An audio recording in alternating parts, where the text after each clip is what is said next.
एक बार गौतम बुद्ध एक गांव में ठहरे हुए थे। लोग अपनी परेशानियों को लेकर उनके पास जाते और उनका हल लेकर खुशी खुशी वहां से लौटते। उसी गांव में सडीडी ढैक के किनारे एक भिखारी बैठा करता था। वह बुद्ध के पास आने जाने वाले लोगों को ध्यान से देखता। उसे बद्धा आश्चर्य होता कि लोग अंदर तो बद्धा दुखी चेहरा लेकर जाते हैं, लेकिन वापस आते हैं तो बड्ढे प्रसन्न दिखाई देते हैं। उस गरीब को लगा कि क्यों न वह भी अपनी समस्या को बुद्ध के सामने रखे। मन में यह विचार लिए एक दिन वह भी महात्मा बुद्ध के पास पहुंचा। लोग पंक्तिबद्ध खड़े होकर उन्हें अपनी समस्याएं बता रहे थे और वह मुस्कुराते हुए सबकी समस्याएं हल कर रहे थे।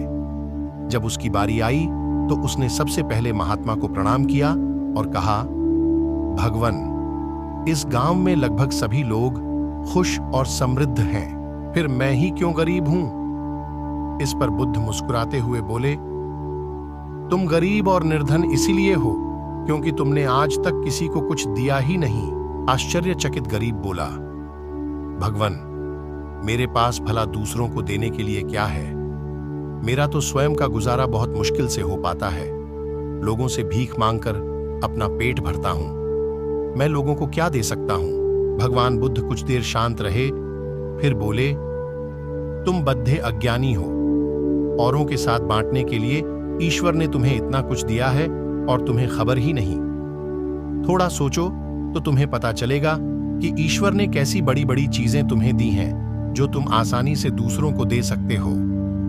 सबसे पहले तो मुस्कुराहट दी है जिससे तुम लोगों में आशा का संचार कर सकते हो। मुंह से 2 मीठे शब्द बोल सकते हो।